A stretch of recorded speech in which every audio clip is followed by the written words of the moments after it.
আসসালামু আলাইকুম প্রিয় শিক্ষার্থী বন্ধুরা, তোমাদেরকে স্বাগত জানাচ্ছি ফোকাস বিশ্ববিদ্যালয় ভর্তি কোচিং এর পক্ষ থেকে। তো আজকে আমরা একটি গুরুত্বপূর্ণ বিষয় ক্লাস করব, তথা সাধারণ জ্ঞান বিষয় নিয়ে। আর সাধারণ জ্ঞানের বেশ কিছু গুরুত্বপূর্ণ টপিক, তথা এটি স্পেশাল ফ্রি ক্লাস। তো আমরা আজকে যে টপিকগুলো নিয়ে আলোচনা করব, তিনটা টপিক। তো সেই তিনটা টপিক কি কি এটা তোমরা হয়তো দেখেছো। একটা হলো মুক্তিযুদ্ধ,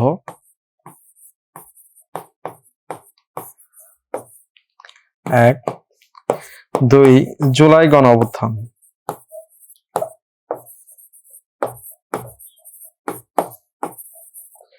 তিন নম্বর যেটি নিয়ে আমরা আলোচনা করবো সেটা হলো বর্তমান বাংলাদেশ।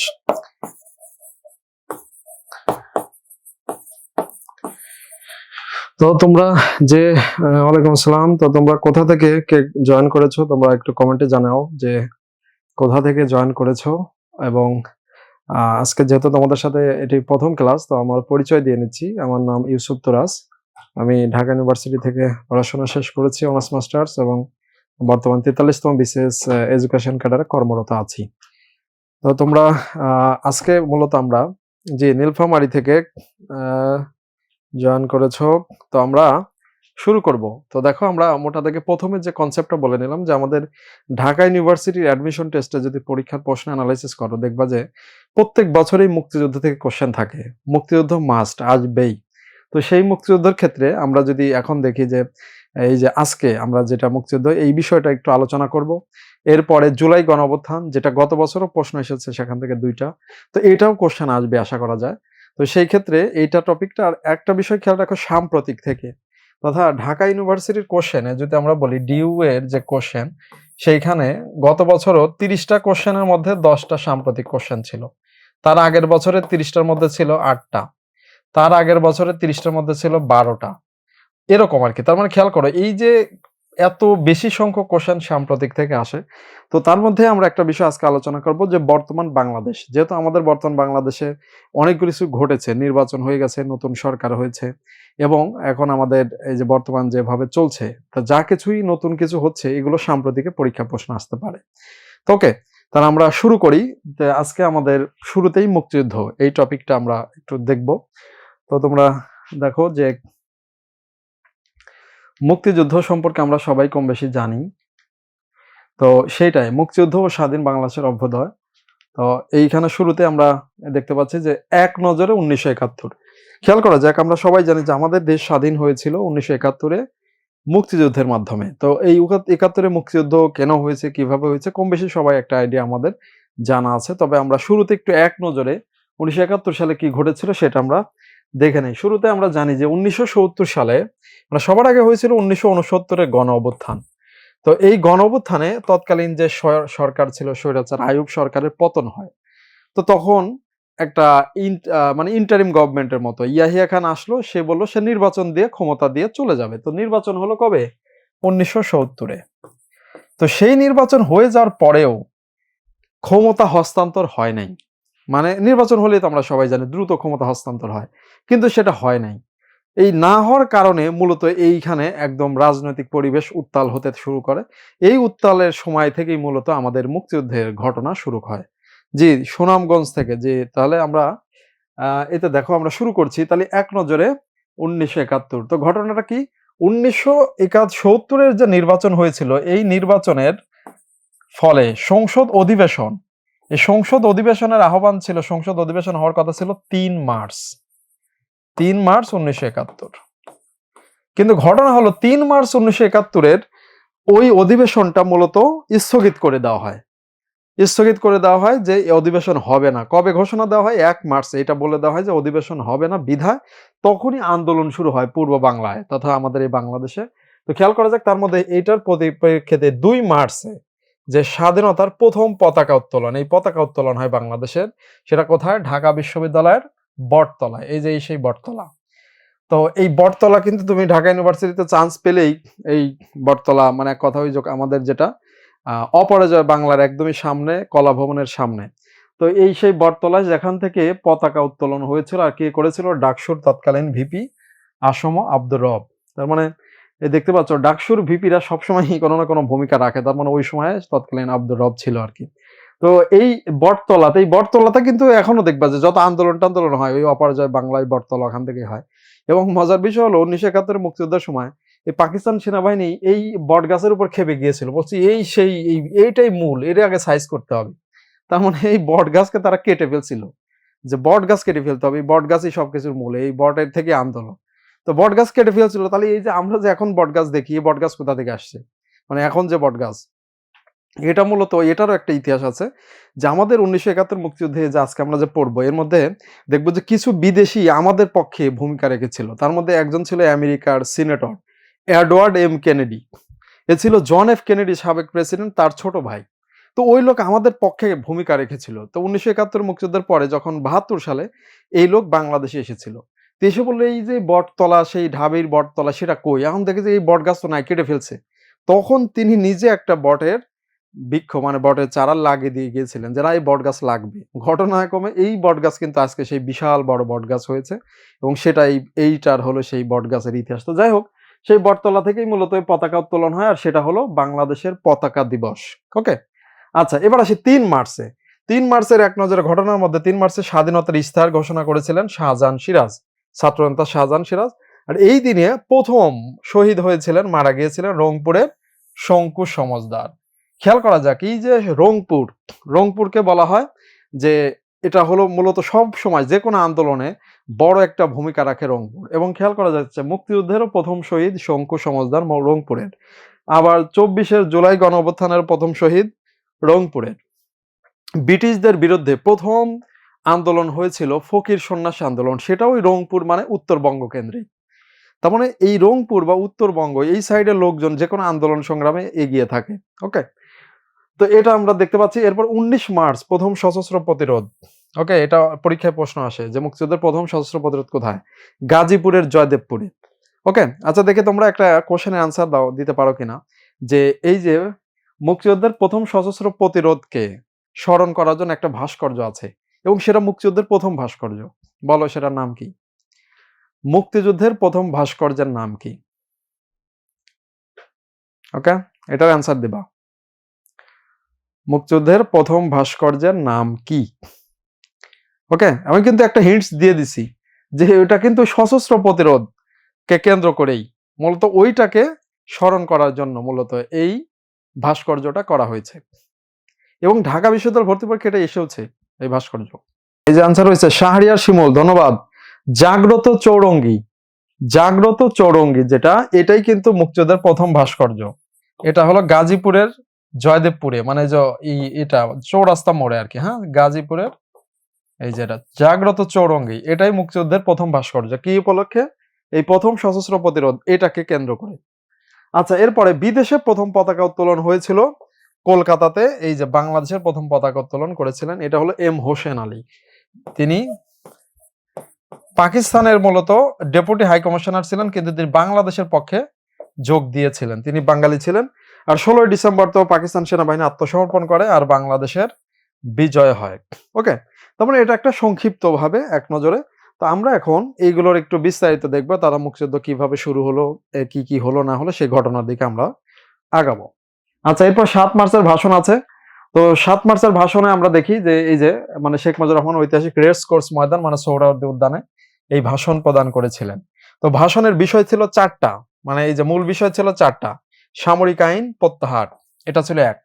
সেনাবাহিনীকে ব্যারাকে ফিরিয়ে নিয়ে যাওয়া, গণহত্যার তদন্ত করা, আর এটা ছিল মূল দাবি, নির্বাচিত জনপ্রতিনিধিদের নিকট ক্ষমতা হস্তান্তর। তার মানে খেয়াল করা যাক যে এই যে ক্ষমতা হস্তান্তরের কথাই ছিল সবচেয়ে বড়, মানে এই দাবিটাই মূলত 7 মার্চের ভাষণ থেকে প্রধানত করা হয়েছিল। ওকে, আচ্ছা এইবার আসি, আমরা জানি যে যদি মুক্তিযুদ্ধের কারণগুলো দেখা হয়, মুক্তিযুদ্ধের কি কারণ, তো একটা কারণ তো আমরা জানি যে দীর্ঘ 24 বছর যে বাংলাদেশের বা পূর্ব বাংলার মানুষ তারা বঞ্চিত হয়েছে, এটা ছিল অন্যতম কারণ। আর এটা ছিল ব্যাকগ্রাউন্ড। হ্যাঁ, কিন্তু যদি আমরা বলি প্রত্যক্ষ কারণ কোনটা, একটা হলো 1970-এর নির্বাচনে জিতার পরেও কি হয় নাই, এদেরকে ক্ষমতায় যাইতে দেওয়া হয় নাই, মানে বাধা দিয়েছে। নির্বাচনে জেতার পরে ফলাফল সেটা মেনে নেয় নাই, কার্যকর করে নাই। তারপরে সেটা তো করেই নাই, উল্টা তারা আক্রমণ করে বসে। এই যে পাকিস্তান সেনাবাহিনী, তারা অপারেশন সার্চ লাইটের মাধ্যমে এইখানে সাধারণ মানুষের উপর আক্রমণ করে। এই অপারেশন সার্চ লাইট এইটা মূলত পরীক্ষায় বিভিন্ন সময় এসেছে। ওকে, আচ্ছা, ওকে, ট্যালেন্ট হান্ট নিয়ে হবে। ট্যালেন্ট হান্ট এইগুলোর মানে টোটাল যে আমরা সাধারণ জ্ঞান যেটা বেসিক বিষয় আছে মুক্তিযুদ্ধে, যে আজকের এখান থেকেও কোশ্চেন থাকবে। তার মানে হলো যে টোটালটার উপরেই হবে আরকি। হ্যাঁ? ট্যালেন্ট হান্টের পরীক্ষার যেটা এই যে এখান থেকেও কিছু পাবা আরকি কমন। আচ্ছা, এখন আসি অপারেশন সার্চলাইট হয় কি 25শে মার্চ রাতে। এটার আগে আরেকটা নাম দিয়েছিল এরা অপারেশন ব্লিটজ। পরে এটার নাম চেঞ্জ করে অপারেশন সার্চলাইট করে। এর নীল নকশা মানে প্ল্যান করেছিল টিক্কা খান তৎকালীন গভর্নর, এরপরে রাও ফরমান আলী, খাদিম হোসেন রাজা। ওকে? এটা এরপরে দেখো আক্রান্ত হয়েছিল কোথায়? ঢাকার পিলখানা, রাজারবাগ পুলিশ লাইন, ঢাকা বিশ্ববিদ্যালয় সহ সারা দেশের অসংখ্য জায়গা আক্রান্ত হয়েছিল। ওকে, তো এই খবরটা খেয়াল করা যাক। এই যে বাংলাদেশের এই সাইডে যে এখানে একটা অভিযান চালাইছে, অনেক মানুষ মারা গেছে, এটা কিন্তু বিদেশে কোথাও এটা প্রচার হয় নাই। কারণ তৎকালীন কিন্তু যুগটা খেয়াল রাখতে হবে, তখন কিন্তু ফেসবুক, ইউটিউব এইসব অনলাইনের যুগ, ইন্টারনেট ছিল না। এজন্য আমি আফসোস করে বলি যদি ইন্টারনেট বা অনলাইনের যুগ থাকতো তখন আমাদের জন্য আরো হয়তো সুবিধা হইতো। এই যে ফেসবুকে ভাইরাল করে দেওয়া যাইত। তার মানে বিষয়টা বোঝাচ্ছে যে হয়তো আমাদের আরো দ্রুত স্বাধীন আমরা হতে পারতাম। তো যাই হোক, কিন্তু ঘটনা হলো যে এই যে আমরা যেটা বলছি এখানে কিন্তু আক্রান্ত হয়, এবং এই আক্রান্তের খবর ১ম যিনি বিদেশে প্রচার করেছিলেন এই যে ৩০ মার্চ ব্রিটিশ সাংবাদিক সাইমন ড্রিং, এই লোকের নাম পরীক্ষায় আসে, এই যে সাইমন ড্রিং। অপারেশন সার্চলাইটের খবর, গণহত্যার ছবি সংবলিত রিপোর্ট ডেইলি টেলিগ্রাফ, এই যে এই পত্রিকার নামটা পড়তে হবে, ডেইলি টেলিগ্রাফ পত্রিকায় প্রকাশ করে। এবং ঘটনাটা কিরকম দেখো, যে ১৯৭১ সালে এই দেশে যে একটা যুদ্ধ ভাব চলছে আরকি। কারণ হয়ে গেছে, নির্বাচন হয়ে গেছে, ক্ষমতা হস্তান্তর হচ্ছে না। তখন ওই যে আলোচনা হচ্ছিল আরকি ভুট্টো, ইয়াহিয়া, শেখ মুজিবের মধ্যে। কিন্তু আলোচনায় কোনো সমাধান হচ্ছিল না।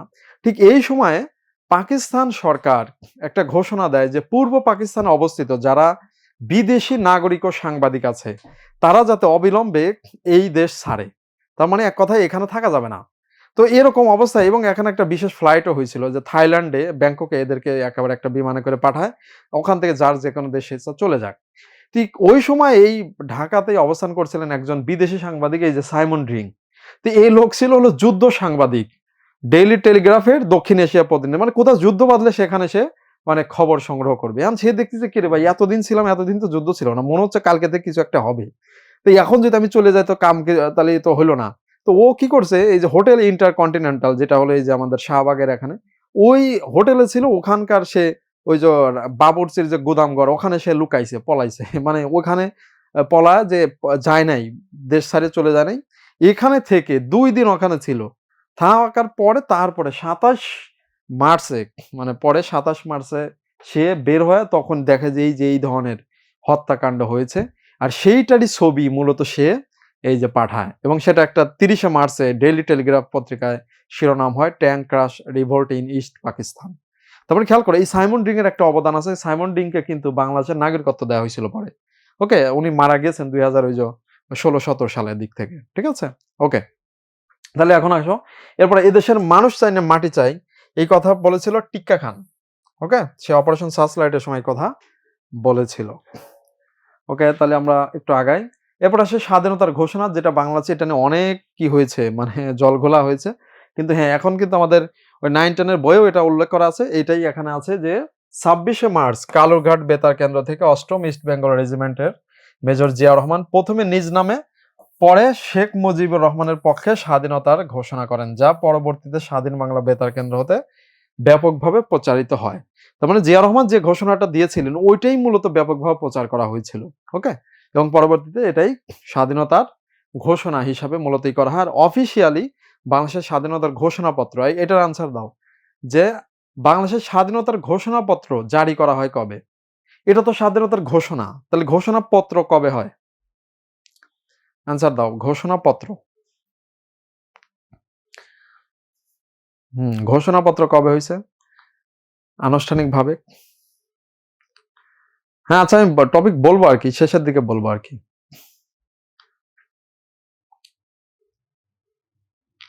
হ্যাঁ, ইতিহাসের পড়াই, সেই পড়াইটা আমরা অ্যাডমিশনে কিভাবে আসে সেটা আমরা পড়াবো আর কি। মানে এটা আজকে তো বললাম ৩টা টপিক, মুক্তিযুদ্ধ, জুলাই গণ অভ্যুত্থান এবং বাংলাদেশের বর্তমান সাম্প্রতিক বাংলাদেশ। এই ৩টা টপিক আছে আজকে। হ্যাঁ অ্যান্সার দাও, 10 এপ্রিল। হ্যাঁ 10 এপ্রিল, এটা পারতে হবে আর কি, ঠিক আছে, 10 এপ্রিলে।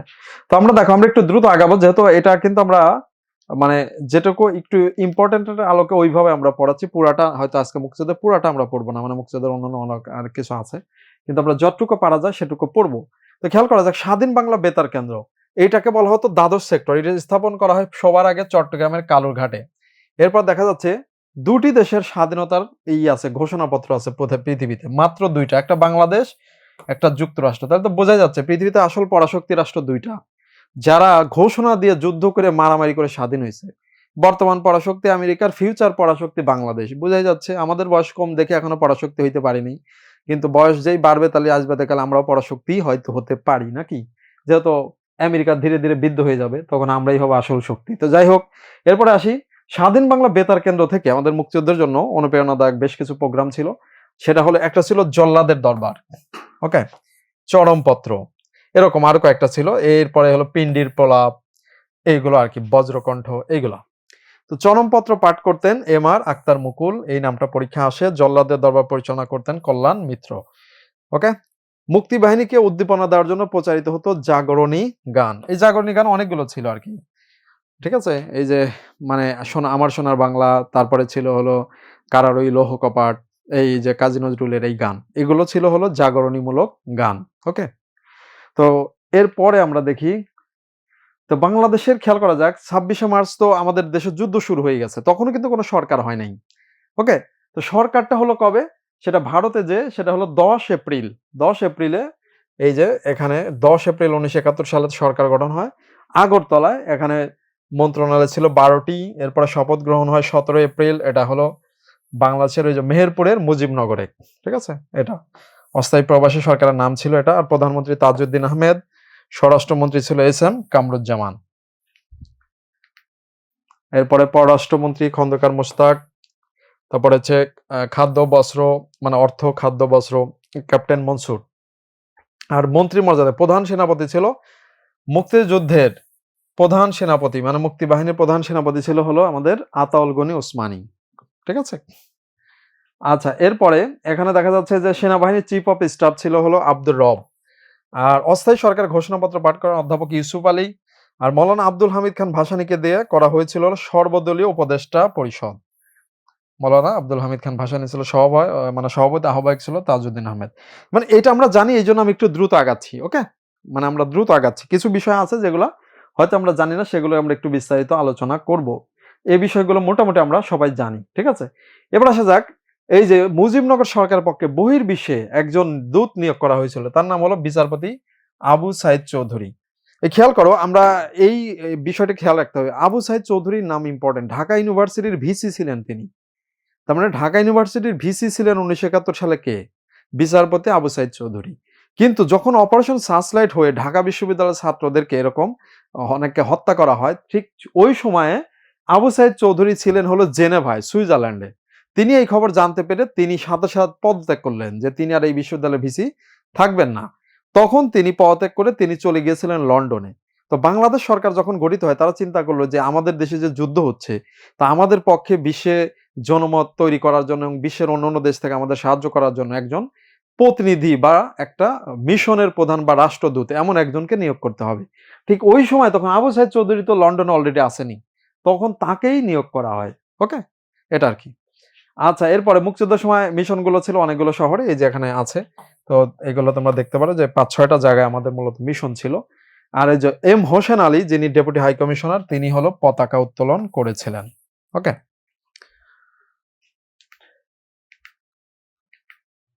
আচ্ছা, এইবার আসো আমরা মুক্তিযুদ্ধের প্রধান যে এলাকা দেখি। আমরা যে মুক্তিযুদ্ধের সময় জানি কয়টি সেক্টর ছিল, 11টি। তো খেয়াল করো, এই 11টি সেক্টরের মধ্যে এখন কিন্তু বিশেষ করে 1 নম্বর সেক্টর সবচেয়ে ইম্পর্টেন্ট হবে, ওকে। কারণ 11টি সেক্টরে ভাগ করা হয়েছিল, তার মধ্যে বিশেষ করে 1 নম্বর সেক্টর। এই যে খেয়াল করো, এখানে কিন্তু মানচিত্র সুন্দর করে দেওয়া আছে। আমি কালার চেঞ্জ করে নিচ্ছি, তাহলে হয়তো এটা লাল কালার বুঝতে সুবিধা হবে। হ্যাঁ, দেখো চট্টগ্রাম, এই এলাকাটা পার্বত্য চট্টগ্রাম এলাকা ছিল এখানে ছিল মেজর জিয়া রহমান, তথা মেজর জিয়া রহমান ছিল এটার কমান্ডার। এরপরে ছিল মেজর রফিকুল ইসলাম, ওকে। এখন খেয়াল করা যাক মুক্তিযুদ্ধ রিলেটেড তথা তোমাদের পরীক্ষা বিশেষ করে এইখানে কিন্তু খেয়াল রাখবা যে মেজর জিয়াউর রহমান এবং বেগম খালেদা জিয়া রিলেটেড কিছু তথ্য পরীক্ষা আসতে পারে। তো মুক্তিযুদ্ধে যেহেতু আমরা টপিক পড়ছি, এইখানে মেজর জিয়া রহমান ছিল 1 নম্বর সেক্টরের কমান্ডার। এরপরে তাকে কিন্তু আবার 11 নম্বর সেক্টর যখন গঠন করা হয় তখন সেখানেও তিনি কমান্ডার ছিলেন। এরপরে তিনি হলেন জেড ফোর্সের কমান্ডার, জেড ফোর্স। ওকে, এই জেড ফোর্সটা এটা পরীক্ষা আসতে পারে, জেড ফোর্স। তার মানে জেড ফোর্স এটা হলো জিয়াউর রহমানের, তথা জিয়াউর রহমানের নামের থেকে এই জেড ফোর্স নাম হয়েছে। তাহলে এই জেড ফোর্স কি করেছে, কোন শহর মুক্ত করেছে জেড ফোর্স?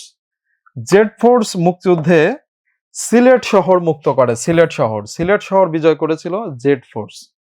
এখন খেয়াল করা যাক, জেড ফোর্সেরই একজন সদস্য যিনি সিলেট শহর মুক্ততে অংশগ্রহণ করেছিলেন, ইনি কিন্তু বর্তমান বাংলাদেশের স্পিকার, এই যে মেজর হাফিজউদ্দিন আহমেদ বীর বিক্রম, উনি কিন্তু জেড ফোর্সের সদস্য ছিলেন, মানে সেনাবাহিনীর একজন অফিসার ছিলেন। ওকে, তাহলে এটা একটু খেয়াল রাখতে হবে যে এই সিলেট শহর মুক্ত করেছিল, আর জেড ফোর্স সক্রিয় ছিল সিলেট ময়মনসিংহ এই সীমান্তবর্তী এলাকায়, এই সাইড দিয়ে।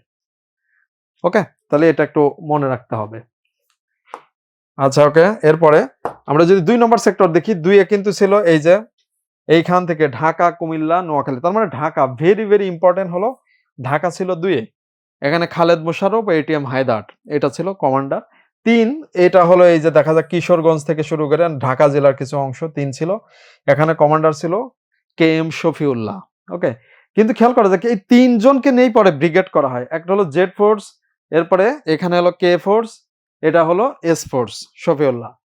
এরপরে 4 নম্বর হলো এই যে সিলেটের দক্ষিণাঞ্চল, এখানে মেজর সিআর দত্ত। 5 নম্বর হলো মূল সিলেট, এখানে মীর শওকত আলী। 6 হলো এই যে আজকের যেটা মূলত রংপুর দিনাজপুর, এই সাইড হলো 6, commander wing commander Khademul Bashar. 7 হলো রাজশাহী বিভাগ বা রাজশাহী বগুড়া পাবনা, এইখানে কমান্ডার ছিল নাজমুল হক, ইনি মারা গিয়েছিলেন সড়ক দুর্ঘটনায় কমান্ডার, পরে আরেকজন হয় কাজী নুরুজ্জামান। 8 নম্বর সেক্টর এটা অনেক বড়, এখানে যশোর আছে, খুলনা শহর আছে, কুষ্টিয়া, ফরিদপুর, এরা এইখানে হলো কমান্ডার ছিল হলো মেজর আবু উসমান চৌধুরী, পরে হয় এটা হলো মেজর MA মঞ্জুর। ওকে, এরপরে 9 এটা হলো সুন্দরবন আর বরিশাল বিভাগ, এখানে কমান্ডার ছিল মেজর MA জলিল। ওকে, এই মেজর MA জলিল এটা কিন্তু মুক্তিযুদ্ধের জন্য একজন বিখ্যাত ব্যক্তি, এর নাম এখন পরীক্ষা আসতে পারে, কারণ তার একটা বই আছে বিখ্যাত গ্রন্থ, অরক্ষিত স্বাধীনতায় পরাধীনতা। তার কারণ খেয়াল করা যাক, মুক্তিযুদ্ধ তো তিনি করেছেন, তিনি একজন বিখ্যাত মানে সেক্টর কমান্ডার, কিন্তু মুক্তিযুদ্ধের শেষে যখন দেখা গেল কি এই যে পাকিস্তান পরাজিত হয়েছে, কিন্তু ভারতীয় সেনাবাহিনী যেহেতু এখানে মিত্র বাহিনী ছিল, তারা এসে বাংলাদেশের ঘাঁটিতে যত অস্ত্র টস্ত্র ছিল সব নিয়ে চলে যাচ্ছে। এইটার প্রতিবাদ করেছিলেন মেজর MA জলিল, যে আমাদের দেশের অস্ত্র এটা ভারত কেন নিয়ে যাবে। তাকে 27 বন্দী করা হয়েছিল এবং বাংলাদেশের বলা হয় প্রথম রাজবন্দী।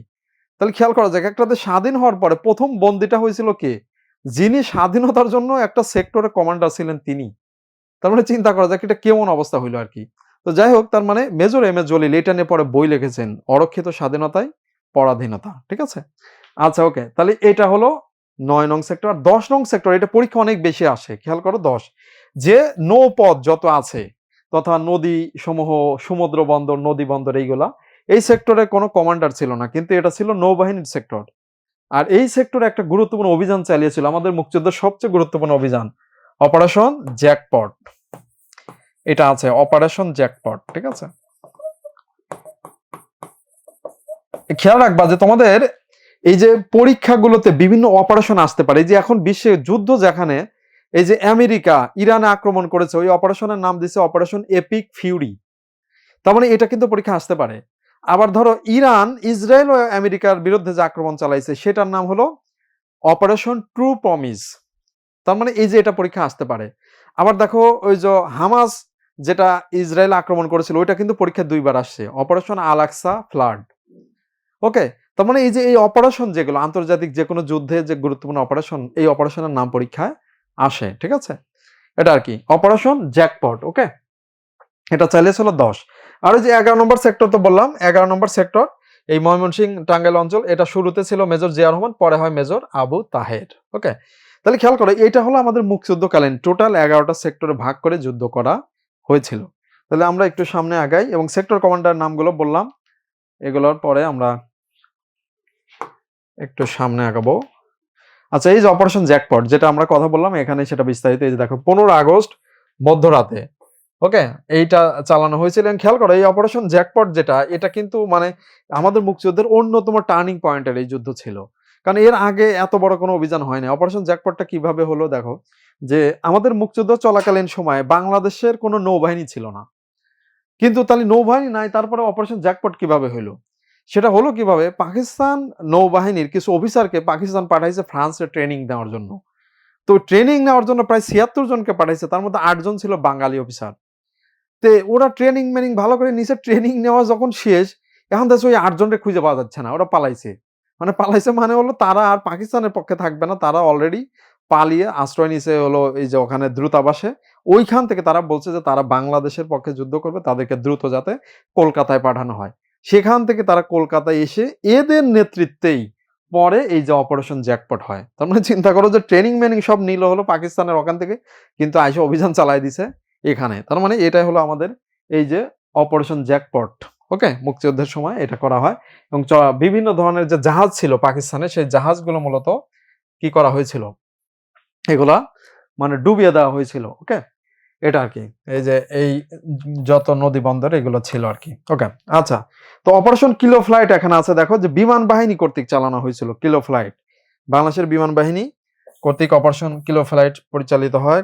এটা হলো operation kilo flight.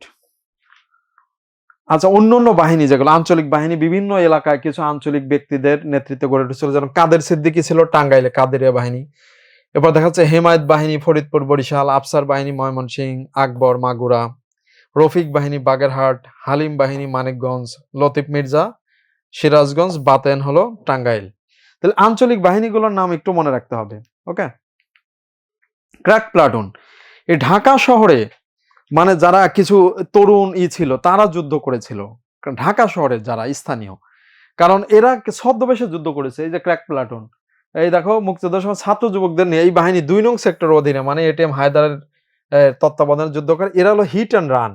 Hit and run মানে কি, যে মাইরেই দৌড়, মানে এক কথা ওই জায়গায় থাকা যাবে না, মানে মেরে আক্রমণ করে ঝাড়ি দৌড়, মানে এক কথা ই করতে হবে আর কি, গা ঢাকা দিতে হবে।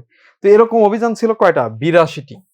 তো এই অভিযানগুলো ছিল কিন্তু খুবই ইন্টারেস্টিং অভিযান। মানে এটার মাধ্যমে কিন্তু আমাদের মুক্তিযুদ্ধের মূলত বলা চলে যে এই ঢাকা শহরে যে যুদ্ধ হচ্ছে, এটা যাতে বিদেশি সাংবাদিকরা তো ঢাকাতে থাকতো, তারা যাতে বিশ্বে নিউজ করে যে না এই দেশে যুদ্ধ হচ্ছে। ওকে, তো সেই ক্ষেত্রে এখানে দেখো এই যে যাদের নাম এখানে আছে, পপ সম্রাট, এই যে আজম খান, মোফাজ্জল হোসেন চৌধুরী, মায়া, এই শহীদ রুমি আজাদ, এরকম মানে আরো ছিল অনেকে আর কি। তো এই ক্ষেত্রে এরা কিরকম, যে ধরো একটা অভিযান চালাইছে হলো এই যে আমাদের বাংলাদেশ ব্যাংকের সামনে, এই যে তোমাদের নটরডেম কলেজের যারা আছো আর কি, এই নটরডেম কলেজের সাথে এর সম্পর্ক আছে। সেটা হলো এই সকালবেলা এরা ৪-৫ জন মানে কাঁধে ব্যাগ নিয়ে বের হইছে আর কি। তে যে কেউ দেখে মনে করছে ও এরা ফোকাসের স্টুডেন্ট, মনে হয় কোচিং করতে যাচ্ছে আর কি। কিন্তু ঘটনা হলো ওই ব্যাগের ভিতরে কোনো বই-টই নাই। আছে হলো যে হ্যান্ড গ্রেনেড, মানে গ্রেনেড বোমা এরকম। তো এরা নিয়ে ওই সামনে রাস্তায় যায় একটা লরির মতো নিছে। লরি মানে ওই ছোটখাটো ইসের মতো। তো নিয়ে ওই বাংলাদেশ ব্যাংকের সামনে, যেটা আজকে শাপলা চত্বর যেখানে, ওখানে গেছে। যেয়ে ওখানে মেইন যে চত্বর ফাঁকা রাস্তার মধ্যে ওইখানে গ্রেনেড মারছে। এর উদ্দেশ্য হলো যে এখানে যুদ্ধ হচ্ছে, জনগণ যাতে এটা বুঝতে পারে যে না তাহলে মুক্তিযোদ্ধারা এখনো আছে। আর বিদেশিরা যাতে, সাংবাদিকরা এটা নিউজ করে যে না এই দেশে যুদ্ধ হচ্ছে, বিধায় পাকিস্তানকে যাতে চাপ দেয়। তো এখন তারা এটা মারার পরে ওইটা নিয়ে ওই লরি-টরি নিয়ে ওই যে নটরডেম কলেজের ওখানে গেছে, ওই যে পাশে মতিঝিলা নটরডেম কলেজ। তো নটরডেমের ওইদিকে যে ওই লরি ওরা ছেড়ে দিছে। ছেড়ে দিয়ে ওই যে স্টুডেন্টরা যে যেগুলো থাকে মেসের-টেসে, ওর মধ্যে একটা মেসে এরা উঠে গেছে। মানে ঢুকে গেছে। তো ওই স্টুডেন্টরা দেখেও ভয় পেয়ে গেছে। কিরে ভাই এ কোথা থেকে এরা আসলো? মানে ওই সময় তো মুক্তিযুদ্ধ চলছে। তার মানে এরাও আতঙ্কে আছে। তখন এরা বলছে ভয়ের কিছু নাই। ওরা জাস্ট ওই যে ড্রেস চেঞ্জ করবে আরকি। মানে ড্রেস চেঞ্জ কি? ওই ওদের কাছ থেকে ওদের ওই যে মানে স্টুডেন্টদের মতোই আরকি, যেহেতু ওরা একই ইয়াং বয়সে।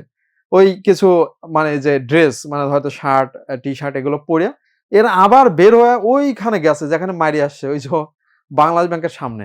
তো ইতিমধ্যে তো ওখানে পুরাপুরি লোক জড়ো হয়ে গেছে। সবাইকে মানে সেনাবাহিনী চলে আসছে। এসে জিজ্ঞেস করতেছে, "এই বল কে দেখছিস? কে মারছে, কে মারছে?" তো এদেরকেও জিজ্ঞেস করছে যে, "বল কে মারছে? মানে কে দেখছিস কাকে কি করছে?" তো এরা বলছে, "স্যার আমরা কোথা থেকে দেখবো? স্যার আমরা তো কেবল ক্লাস করে আসলাম।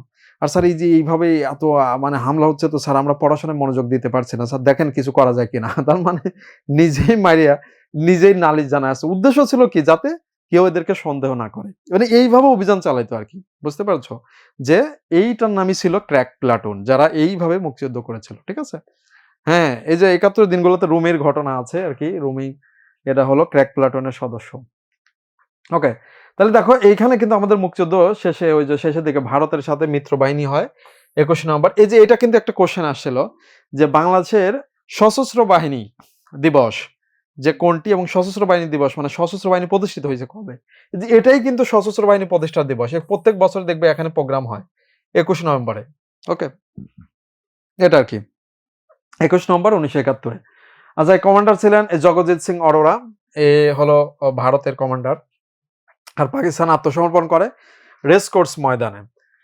ওকে, তো রেসকোর্স ময়দানে খেয়াল করো তাহলে এখানে ৩ দেশের থেকে ৩ জন থাকবে। পাকিস্তানের পক্ষে ছিলেন একে নিয়াজি, আর মিত্র বাহিনী মানে ভারতের পক্ষে জগজিৎ সিং অরোরা, আর বাংলাদেশের পক্ষে একে খন্দকার। কিন্তু ঘটনা হলো খেয়াল রাখবা ওইখানে দেখবা যে ওখানে চেয়ার ছিল ৩টা।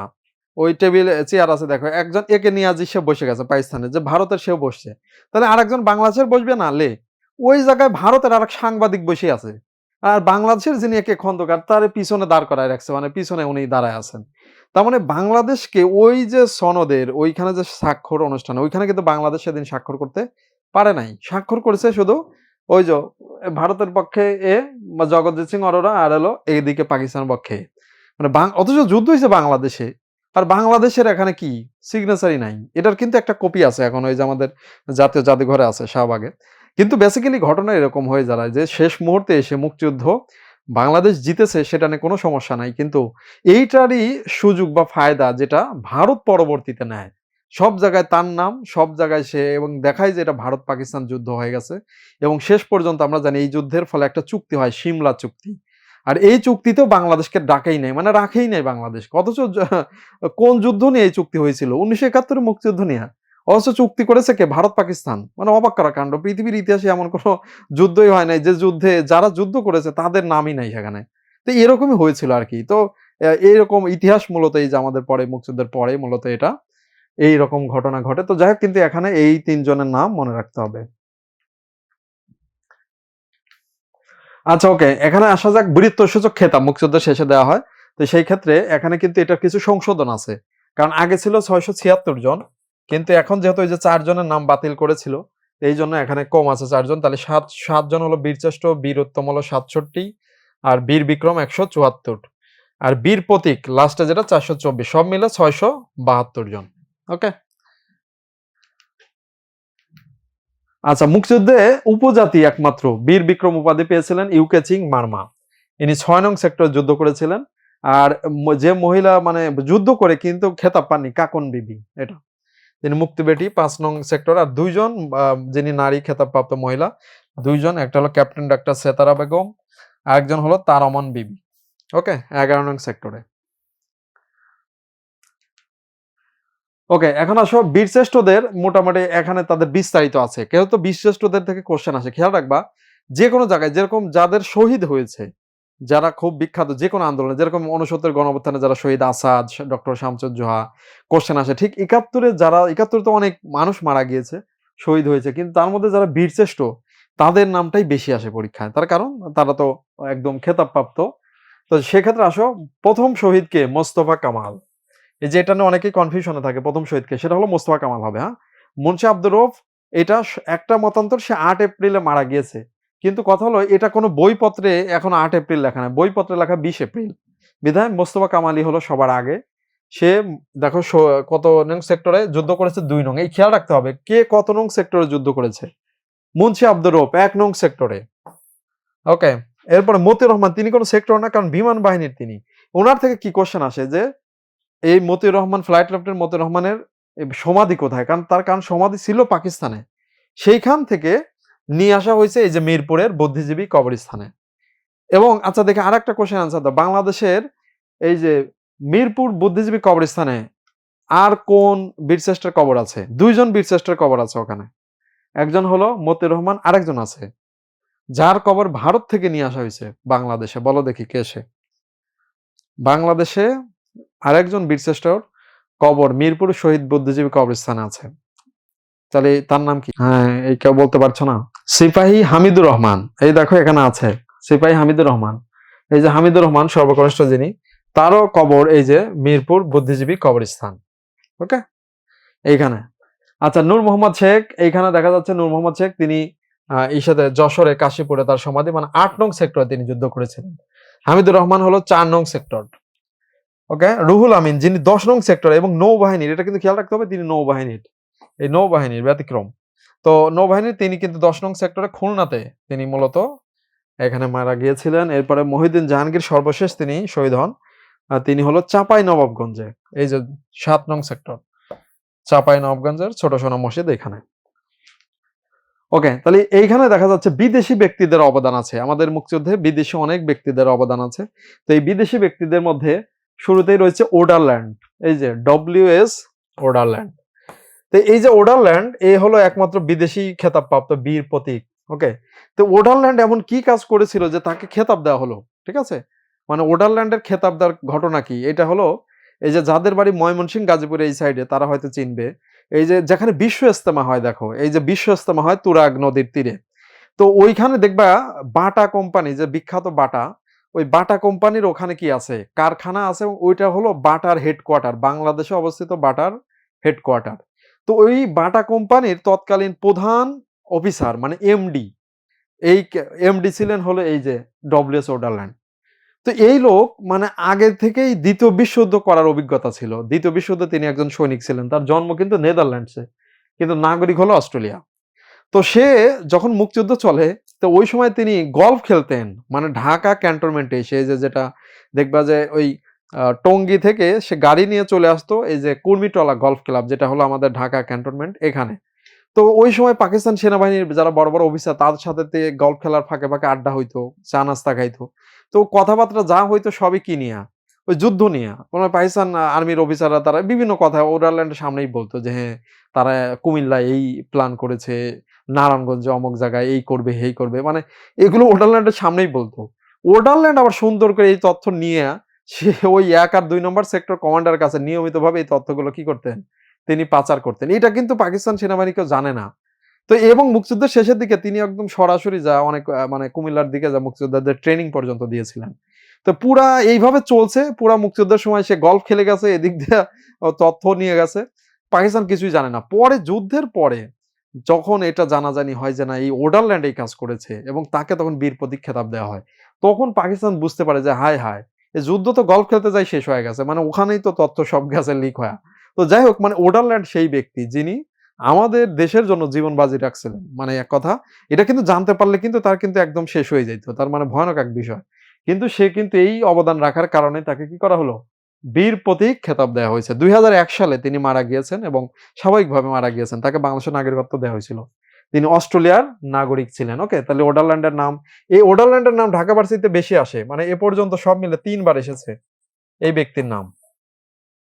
ওকে, আচ্ছা, ওই যে তারপরে প্রথম তো বললাম সাইমন রিং, সে খবর প্রথম করেছিল। আর ওই যে কবিতা পাঠ করে, মানে কবিতা লিখেছিল অ্যালেন গিন্সবার্গ, এই যে এলো সেপ্টেম্বর অন যশোর রোড, এই যেটা, এই কবিতাটা সে লিখেছিল। এরপরে মুক্তিযুদ্ধ অর্থ সংগ্রহের জন্য ওই যে concert for Bangladesh, George Harrison, ওস্তাদ রবি শঙ্কর, এই 2 জন এটা করেছিল। ঠিক আছে, এই যে কনসার্ট ফর বাংলাদেশ, এই ছবি দেখা যাচ্ছে। ওকে, তো এইখানে দেখো 1 আগস্টে এটা হয়েছিল মুক্তিযুদ্ধের অর্থ সংগ্রহের জন্য কনসার্ট ফর বাংলাদেশ। তো কনসার্ট ফর বাংলাদেশে এটা হয়েছিল যুক্তরাষ্ট্রের ম্যাডিসন স্কয়ারে, যুক্তরাষ্ট্রের ম্যাডিসন স্কয়ারে। অংশগ্রহণকারী শিল্পী ছিল জর্জ হ্যারিসন, ইনি প্রধান শিল্পী। এরপর লিওন রাসেল, বিলি পিস্টন, বব ডিলান। এই বব ডিলান পরে বিখ্যাত হয় এবং তিনি কিন্তু নোবেল পেয়েছেন, তারপর সাহিত্যে, সাহিত্যে নোবেল এই বব ডিলান পেয়েছে আর কি, বিখ্যাত শিল্পী। আর এই যে বাকি যারা ছিল আর কি, জর্জ হ্যারিসনের বাদক দলের নাম ছিল দ্য বিটলস। ওকে, এটা আর কি। আমাদের ক্লাস কিন্তু আমরা 7টা পর্যন্ত চলবে আর কি, হ্যাঁ 7টা, মানে আমরা ওই সময় করে নামাজের এই হবে আর কি, যারা চাইলে নামাজ মানে কথা আমরা শেষ করে দেবো আর কি, 7টার মধ্যেই আমাদের টানা লাইভ চলবে আর কি। আচ্ছা, এবার আসো আমরা মুক্তিযুদ্ধ কিন্তু শেষ করে আসছি প্রায়। এই যে মুক্তিযুদ্ধের বিবিধ, এই বিবিধের মধ্যে এখানে দেখো আমাদের এই গণহত্যা, চুকনগর গণহত্যা হয়েছিল, সর্ববৃহৎ গণহত্যা, এটা খুলনাতে। এবং এটা কিন্তু একটা খেয়াল রাখবা, বাংলাদেশের গণহত্যা জাদুঘর, এই গণহত্যা জাদুঘর কোথায়? খুলনা, গণহত্যা জাদুঘর খুলনা, এটা কিন্তু খেয়াল রাখবা, গণহত্যা জাদুঘর খুলনা, ওই চুকনগর গণহত্যা হয়েছিল। আর একটা আছে সোহাগপুর, বিধবাপল্লী, শেরপুরে, শাঁখারী বাজার, জিঞ্জিরা হত্যাকাণ্ড ঢাকা, কালীগঞ্জ হত্যাকাণ্ড নীলফামারী। এবার মুক্তিযুদ্ধের শেষের দিকে এই যে বুদ্ধিজীবী হত্যাকাণ্ড হয়েছিল 14 ডিসেম্বর, মুনি চৌধুরী, শহীদুল্লাহ কায়সার, আলতাফ মাহমুদ, আনোয়ার পাশা, ফজলে রাব্বি, এই যে এরকম যারা গুরুত্বপূর্ণ ব্যক্তি তাদেরকে বলা হয় বুদ্ধিজীবী। ওকে, আর বুদ্ধিজীবী হত্যাকাণ্ডের পরিকল্পনাকারী হিসাবে বলা হয় হলো রাও ফরমান আলী। ওকে, আর এখানে একটা বিখ্যাত যুদ্ধ হয়েছিল খুলনা শহর মুক্তির জন্য, তার নাম হলো ট্যাঙ্ক ব্যাটেল অফ শিরোমণি। এটা বিখ্যাত এক যুদ্ধ। অপারেশন ওমেগা, যারা ইউরোপে প্রবাসী ছিল তারা মূলত চিকিৎসার জন্য মেডিসিনের সহায়তা নিয়ে তারা একটা অভিযান পরিচালনা করেছিল বাংলাদেশে সাহায্য করার জন্য, সেটার নাম ছিল অপারেশন ওমেগা। ওকে, তার মানে আমরা আজকে যেটা দেখলাম যে মুক্তিযুদ্ধের মূল পয়েন্টটা দেখলাম, যে এক কথা হলো মুক্তিযুদ্ধের ওই যে এক নজরে 2 মার্চে কি হলো, 3 মার্চ, 7 মার্চ এবং এরপরে 19 মার্চ, এরপরে হলো 25 মার্চ অপারেশন সার্চলাইট, এরপরে স্বাধীনতার ঘোষণা, মুজিবনগর সরকার, তারপরে 11টি সেক্টর হলো, যুদ্ধ হলো, 11টি সেক্টরে কমান্ডার কে ছিল, তারপরে আঞ্চলিক বাহিনী, এর পরবর্তীতে আমরা পাকিস্তান সারেন্ডার করলো, ঠিক আছে। এরপরে আমরা এই যে খেতাব দেখলাম এবং এই যে যারা বিদেশি যারা অবদান রেখেছে, তার মানে এইটা হলো মুক্তিযুদ্ধের মূল সার নির্যাস।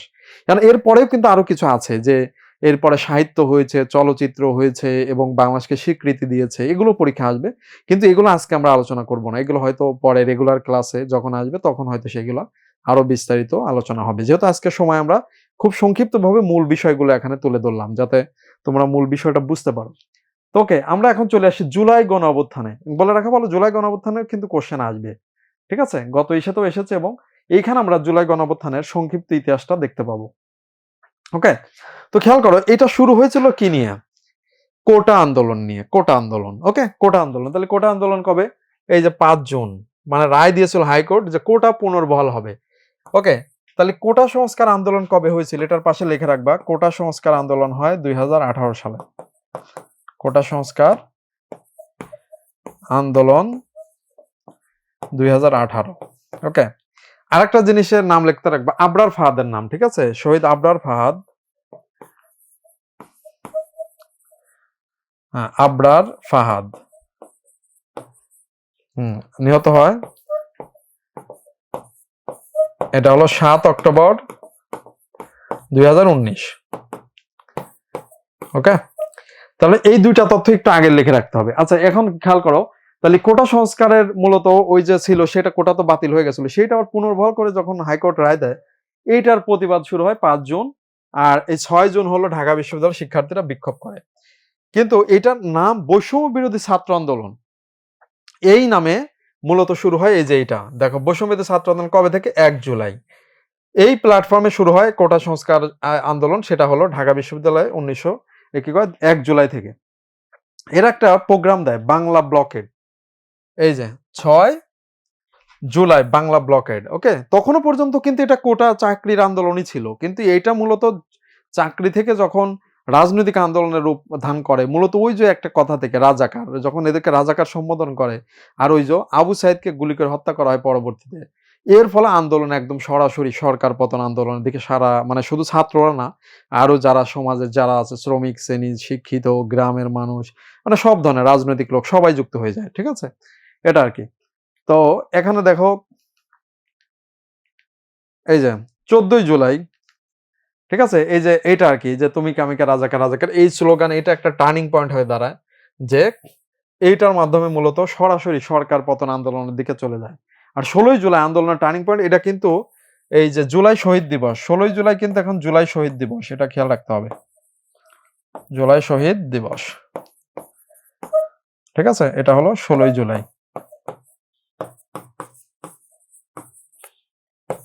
ওকে, এই যে পুলিশের গুলিতে যারা হয়ে মানে শহীদ হয়, যেটা হলো আবু সাইদ, এটা হলো 3য় বর্ষ আছে, যে উনি 4র্থ বর্ষের স্টুডেন্ট ছিলেন ওই সময়। আবু সাইদ ছিল 4র্থ বর্ষের শিক্ষার্থী, তার বাড়ি হলো রংপুরের পীরগঞ্জ উপজেলার জাফরপাড়া গ্রামে। ওকে, এবং এই আবু সাইদের মৃত্যু মূলত হয়। এখন খেয়াল করা যাক, আবু সাইদকে নিয়ে কিন্তু কোশ্চেন আসে ঢাকা বিশ্ববিদ্যালয়ে, যে তাকে নিয়ে কি করা হয়েছে, চির উন্নতম মসজিদ, ওই যেটা শিল্পকর্ম আঁকা হয়েছে, সেটা কাকে নিয়ে, আবু সাইদকে নিয়ে। তো এরকম জুলাইকে কেন্দ্র করে যেরকম খেয়াল করা যাক, জুলাই নিয়ে প্রচুর চিত্রকর্ম হয়েছে। এই চিত্রকর্মের কারণে এটাকে বলা হয় গ্রাফিতি, গ্রাফিতি, হ্যাঁ, চিত্রকর্ম গ্রাফিতি। এবং বলা হয় যে কোন মানে আন্দোলনের ফলে মানে একটা চিত্রকর্মের বা গ্রাফিতি বিপ্লব হয়েছে, সেটা হলো জুলাই গণ অভ্যুত্থানের কারণে। কারণ এই দেখবা যে রাস্তাঘাটে, ঢাকার রাস্তাঘাটে বিভিন্ন জায়গায় এগুলো বা বিভিন্ন জেলাতেও আছে, দেয়ালে মানে এই যে চিত্রকর্ম যেটা, এটা মূলত এই জুলাই আন্দোলনের ফলে হয়েছে। ঠিক আছে? আচ্ছা, 18ই জুলাই কমপ্লিট শাটডাউন শুরু হয়েছিল 18 জুলাই, এবং ওই দিনে মানে ওই সময় প্রচুর মানুষ মানে মূলত আমরা জানি জুলাই মানে শহীদ হয়েছে, ওই সময়গুলোতে গুলি চালানো হয়েছে। তো এর মধ্যে একজন খুবই গুরুত্বপূর্ণ ছিল মীর মাহফুজুর রহমান মুগ্ধ। 18ই জুলাই তিনি এই যে শহীদ হন, সেটা হলো এই যে তার বিখ্যাত কথা পানি লাগবে পানি, এটা নিয়ে। ঠিক আছে? অন্যতম শিল্পী হলো শহীদ কবির। তো 19 জুলাই এই সরকার যেটাকে ডিজিটাল ক্র্যাকডাউন বলে, সব নেট বন্ধ করে ডিজিটাল ক্র্যাকডাউন। আর ছাত্ররা শুরুতে তখন দিয়েছিল 9 দফা। তার মানে প্রথমে দিয়েছিল 9 দফা, পরে হয় 1 দফা। ঠিক আছে? তার মানে 9 দফা থেকে 1 দফা হয়েছে। তো এটা আরকি। এরপরে লাস্টের দিকে দেখা যায় যে এই যে খেয়াল করা যাক 30 জুলাই একটা ছিল আরকি, রেড প্রোফাইল। এটা লিখে রাখতে হবে, রেড প্রোফাইল। হ্যাঁ? এটাও একটা মানে আন্দোলনের একটা বিষয় ছিল আরকি। রেড প্রোফাইল কবে হয়? 30 জুলাই। ওকে?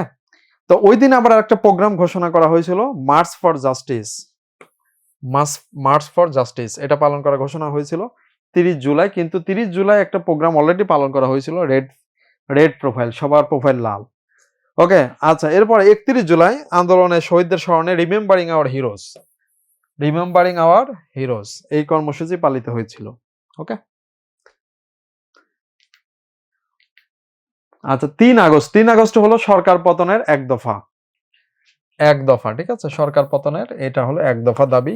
এটা কোথা থেকে হয়? এটা হলো শহীদ মিনার, এবং এই দাবি পালন না হওয়া পর্যন্ত সর্বাত্মক অসহযোগ হয়। আর এই 1 দফা নিয়েই মূলত মানে অসহযোগ আন্দোলনের জন্য সরকারের সাথে এই যে প্রচুর এখানে শহীদ মানে অনেক মানুষ এখানে কি হয়? মানে মারা যায় যে গোলাগুলিতে। 4 আগস্ট।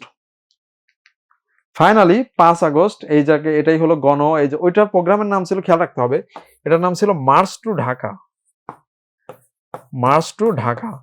কিন্তু ঘটনা হলো সবাই মার্চ টু ঢাকাই করছে, কিন্তু আমাদের যিনি আপা ছিলেন, আপা মার্চ টু দিল্লি করে দিচ্ছেন আরকি। ঠিক আছে? মানে এগুলো দিল্লির দিকে চলে গেছে আর সবাই এসছে ঢাকার দিকে আরকি। তো ঘটনা যাই হোক, তার মানে এটাই বাংলাদেশের ইতিহাসে সেই বিখ্যাত তথা জুলাই গণ অভ্যুত্থান। এবং এই ছাত্র জনতার এই জুলাই গণ অভ্যুত্থানে মূলত এই যে প্রধানমন্ত্রী সে ভারতে চলে যায়, এবং এখানে এটাকে বলা হয় জুলাই গণ অভ্যুত্থান দিবস। ওকে? এটার অনেকগুলো নাম আছে, এটা হলো জুলাই গণ অভ্যুত্থান দিবস। ওকে?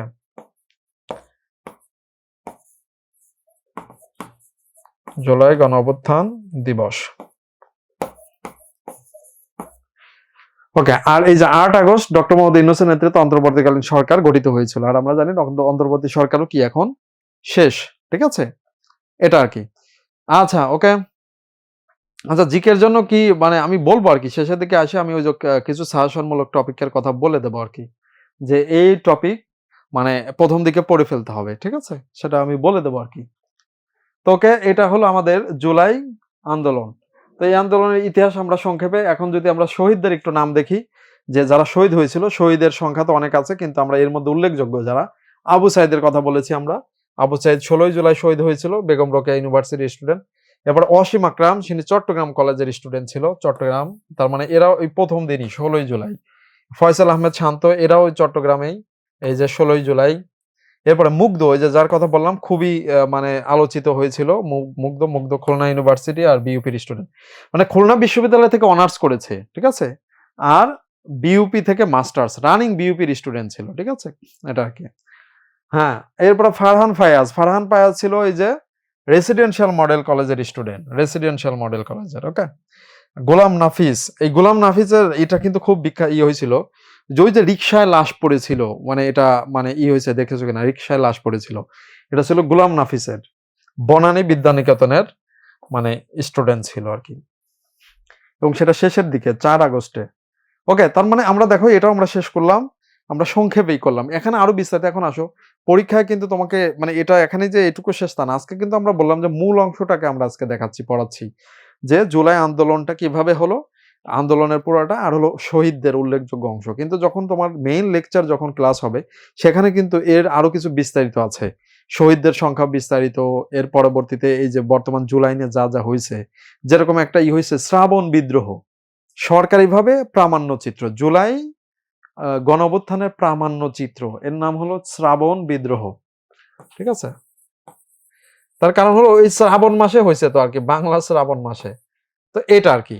তাহলে খেয়াল করো এরকম অনেক কিছুই আর কি জুলাই নিয়ে হয়েছে, যেরকম মুক্তিযুদ্ধ নিয়ে অনেক গ্রন্থ, চলচ্চিত্র, সাহিত্য হয়েছে, ঠিক জুলাই নিয়েও এগুলো হচ্ছে। তো বিধায় হলো জুলাইয়ের এই হলো আমাদের তখন রেগুলার যখন ক্লাস হবে তখন ওগুলো বিস্তারিত তোমাদের পড়ানো হবে। ওকে, তো আমরা এখন একটু বর্তমান বাংলাদেশে চলে আসি। ওকে, খেয়াল করো আমাদের যে বাংলাদেশ, এইখানে কিন্তু অলরেডি অনেক কিছু হয়েছে, আমাদের নির্বাচন হয়ে গেছে, নতুন সরকার, এখানে কিন্তু অলরেডি অনেক কিছু হচ্ছে। এই যে ফ্যামিলি কার্ড, ঠিক আছে, এই যে তোমরা ফ্যামিলি কার্ড পাওয়ার না পাও, কিন্তু ফ্যামিলি কার্ড কিন্তু মানে পরীক্ষা আসার মতো আর কি, ইম্পর্টেন্ট, খেয়াল রাখো। তারপরে হলো এখন কিন্তু এই যে পদ্মা ব্যারেজ হলো নতুন করে, কালকে এই যে গত ইসাতে একনেকে পাশ হয়েছে, রূপপুর পারমাণবিক বিদ্যুৎ কেন্দ্র।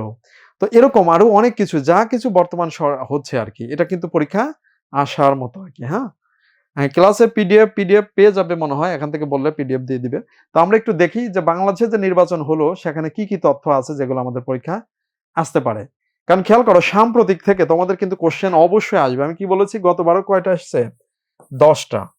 তার মানে আমাদের 30টার 10টা, প্রতি 3টার মধ্যে একটা কোশ্চেনই সাম্প্রতিক। আর এই সাম্প্রতিকের মধ্যে আমাদের তাহলে বাংলাদেশের কি সাম্প্রতিক সেগুলো কিন্তু পরীক্ষা আসবে। তো ওকে, তাহলে আমাদের যে জাতীয় সংসদ নির্বাচন হয়েছে, তাহলে জাতীয় সংসদ নির্বাচনের তো তথ্য আসতে পারে। তাহলে সেই ক্ষেত্রে আমরা দেখি ত্রয়োদশ জাতীয় সংসদ, এটা 13তম। এই নির্বাচন হয়েছিল 12ই ফেব্রুয়ারি। ওকে, 12ই ফেব্রুয়ারি। এখানে মানে এখানে তথা বিএনপি নেতৃত্বাধীন তথা তারেক রহমানের নেতৃত্বে বিএনপি কি হয়েছে, জাতীয়তাবাদী দল, সবচেয়ে বেশি আসন, মানে টোটাল আসন পেয়েছে হলো এখন 213টা। 213টা, ঠিক আছে, 213টি। ওকে, আর ভোটার উপস্থিতি ছিল হলো কত পার্সেন্ট? এই যে 49, ওকে, 59.44। ওকে, এটা। আর প্রধান নির্বাচন কমিশনার, এই যে এইটা একটু ইম্পর্টেন্ট, এই খেয়াল করা যাক। কারণ বাংলাদেশের ইতিহাসে মানে সাধারণত স্পিকার কি পড়ায়, মানে স্পিকারই সংসদ সদস্যদের শপথ পড়াবেন, কিন্তু ঘটনা হলো আমাদের যে আগের যে স্পিকার তিনি তো নিজেই মানে তখন কি ছিল, মানে স্পিকার তো মানে খুঁজে পাওয়া যাচ্ছিল না, তার মানে তিনি নিজেই পলাতক ছিলেন। তো স্পিকার যেহেতু নাই, তার মানে তখন এই নির্বাচন নবনির্বাচিত যিনি হলো এই যে মানে নবনির্বাচিত মানে কি নির্বাচন কমিশনার ইমাম নাসির উদ্দিন, তিনি শপথ বাক্য পাঠ করিয়েছেন। কিন্তু কয়েকদিন পরেই কিন্তু আমাদের এই যে শিরিন শারমিন চৌধুরী যিনি স্পিকার ছিলেন, তাকে কিন্তু লালবাগ থেকে কি গ্রেপ্তার করা হলো, মানে তিনি লালবাগেই ছিলেন। তো তা আগে ভাগে এসে সংসদ সদস্যদের শপথ পড়ায় গেলেই তো হইতো, এই ঢাকার এইদিকেই ছিল আর কি, কিন্তু পরে জানা গেল যে তিনি এইখানে ছিলেন। তো যাই হোক, এই এ এম নাসির উদ্দিন তিনি হলো তাহলে এই শপথ বাক্য, তাহলে শপথ কবে হলো এটা খেয়াল রাখতে হবে। শপথ কিন্তু 17ই ফেব্রুয়ারি হয়েছে। এই যে নতুন সরকার শপথ নিয়েছে কবে, নতুন সরকার গঠিত হয় বা শপথ নেয়, শপথ গ্রহণ করে 17 ফেব্রুয়ারি। 17 ফেব্রুয়ারি। ওকে, মানে 17ই ফেব্রুয়ারি শপথ নিয়েছে নতুন সরকার। ওকে, এই যে ভোটের তারিখ এটা ছিল, এই যে এটা কি আনা শপথ। আচ্ছা, ওকে, আচ্ছা আচ্ছা, এখানে 17ই না, এটা তো 19 আর কি, 19 নির্বাচিত। হ্যাঁ, 19 তারিখ হবে, সরি, এটা 17 তারিখ হবে না, এটা 19ই হবে, এখানে 19 আছে। ঠিক আছে, 19 ফেব্রুয়ারি, 19। তাহলে এখন খেয়াল করা যাক, এখানে আমাদের এই এই তারিখটা ইম্পর্টেন্ট। আর হলো এই যে এখানে খেয়াল করা যাক যে গণভোট, এই গণভোট হয়েছিল, গণভোট কিন্তু এটা বাংলাদেশের কততম গণভোট? চতুর্থ, চতুর্থ গণভোট। ওকে, আর এখানে হা ভোটের পার্সেন্টেজ ছিল 68, গণভোটে হা ভোট 68%। আর এমনি তো আমরা বলেছি যে এমনি ভোটের হার হলো এই যে প্রায় 60%। ওকে, আচ্ছা, সরকার গঠন তাহলে 19 ফেব্রুয়ারি হবে, এটা 17 ফেব্রুয়ারি হবে না, 19 ফেব্রুয়ারি। তো এইখানে দেখা যাচ্ছে মন্ত্রিসভার সদস্য, মন্ত্রিসভার সদস্য মানে হলো প্রধানমন্ত্রী সব মন্ত্রী আছে মোট হলো 50 জন, কিন্তু 50 প্লাস উপদেষ্টা আছে 10 জন, এই জন্য এটা লেখা হয়েছে 60 জন। তো এখানে দেখা যাচ্ছে প্রধান পূর্ণমন্ত্রী 25 জন, প্রতিমন্ত্রী 24, আর 10 জন হলো উপদেষ্টা, আর নারী মন্ত্রী হলো 3 জন, আর এর সাথে আছে প্রধানমন্ত্রী। তো এই জন্য হয়েছে 60 জন। তো নারী মন্ত্রী 3 জন, এটা কিন্তু খেয়াল রাখতে হবে। আরেকটা জিনিস লিখতে হবে, টেকনোক্র্যাট মন্ত্রী, টেকনোক্র্যাট। টেকনোক্র্যাট মানে কি? টেকনোক্র্যাট মানে হলো যারা সংসদ সদস্য না কিন্তু মন্ত্রী, এরকম মন্ত্রী কিন্তু 3 জন, 3 জন। এই যে পররাষ্ট্রমন্ত্রী ডক্টর খলিল রহমান, কৃষি মন্ত্রী আমিনুর রশিদ, আর হলো এই যে ক্রীড়া প্রতিমন্ত্রী আমিনুল হক। ঠিক আছে, ওকে, আমরা শেষ করবো আর কি, আমরা মানে হয়তো 7টার আগেই শেষ করবো আর কি, আমরা বেশি সময় নেব না। আচ্ছা, বাংলাদেশের প্রধানমন্ত্রী জাতীয় সংসদ নেতা হয়েছে তারেক রহমান, আর বিরোধী দলের নেতা হয়েছে ডাক্তার শফিকুর রহমান। তার মানে এই নাম তো আমরা মোটামুটি জানি, এই যে এখানে আছে। আচ্ছা, এবার আসা যাক বাকি যারা উল্লেখযোগ্য আর কি, যারা রাষ্ট্রের গুরুত্বপূর্ণ, কারণ খেয়াল করা যাক রাষ্ট্রের সব মন্ত্রী তো নতুন আর কি। তাহলে খেয়াল করা যাক স্বরাষ্ট্রমন্ত্রী সালাউদ্দিন আহমেদ, পররাষ্ট্রমন্ত্রী ডক্টর খলিলুর রহমান, আর অর্থমন্ত্রী আমির খসরু মাহমুদ চৌধুরী, আর চিফ হুইপ নুরুল ইসলাম। এই চিফ হুইপ মানে সংসদের যিনি সরকার দলেরই থাকেন। বিরোধী দলের চিফ হুইপ নাহিদ ইসলাম। আর সংসদের প্রথম অধিবেশন হয় 12ই মার্চ। সংসদের প্রথম অধিবেশন কবে? 12 মার্চ। ওকে, তাহলে 12 মার্চে মানে ওই যে 30 দিন পরে সংসদের অধিবেশন হয়েছে। ওকে, এই যে এখানে কিন্তু ওনাদের ছবি আছে, এই যে দেখা যাচ্ছে যারা যারা আছে তাদের সবারই ছবি আছে এখানে। আচ্ছা, এবার আসা যাক আমাদের একটা গুরুত্বপূর্ণ বিষয়, এই যে এমনিতে আলোচনা আসার কথা, একনেক। একনেক, এই একনেকের পূর্ণরূপ সহ এটা আপনারা লিখে রাখেন যে একনেকে কিন্তু মানে একনেকটা কি, মানে একনেকটা হলো এই যে পূর্ণরূপ লিখলে বোঝা যাবে যে এক্সিকিউটিভ কমিটি অফ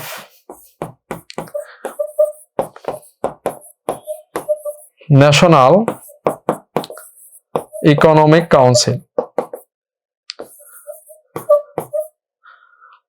ওকে,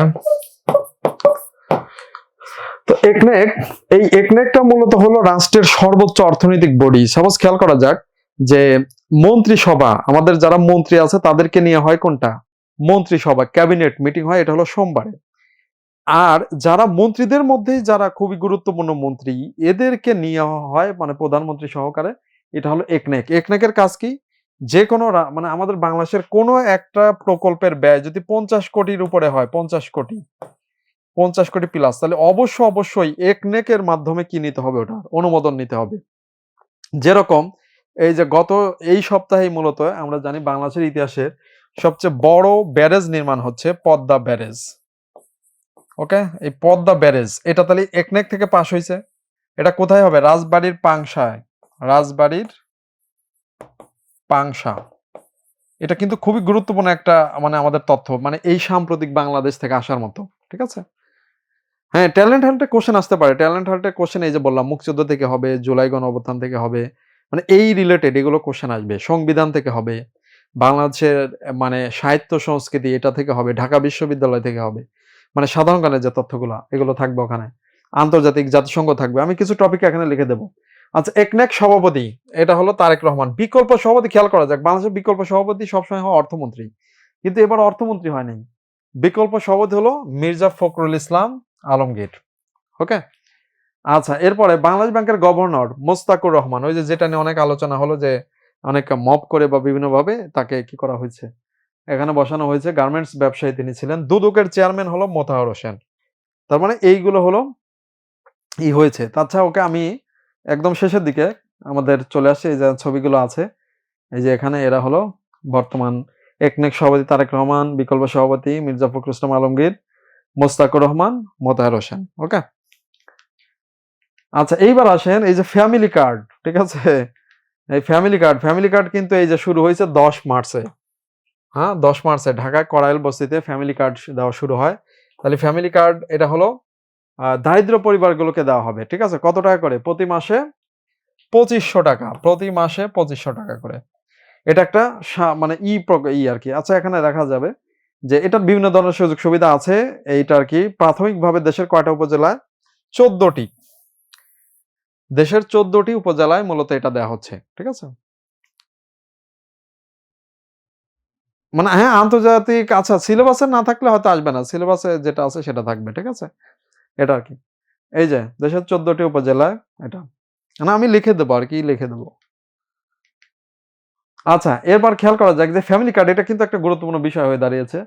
তো এটা কি মূলত? এটা একটা খেয়াল করে, এটা হচ্ছে ফ্যামিলি কার্ড হলো সামাজিক নিরাপত্তামূলক কর্মসূচি। সামাজিক নিরাপত্তামূলক কর্মসূচি।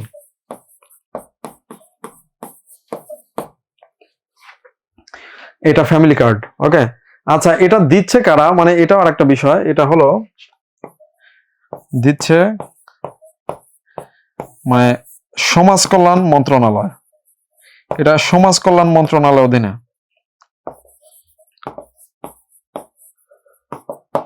কর্তৃক,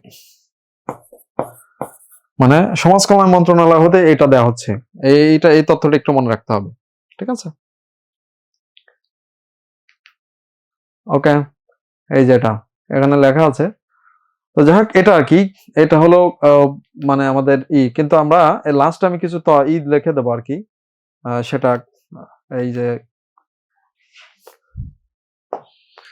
মানে আমি ওই যে বলেছিলাম 5টা আন্তর্জাতিক আর 5টা বাংলাদেশের মানে ইম্পর্টেন্ট টপিক আমি লিখে দেবো। তো সেই ক্ষেত্রে আমি লিখে দিচ্ছি এটা বাংলাদেশ।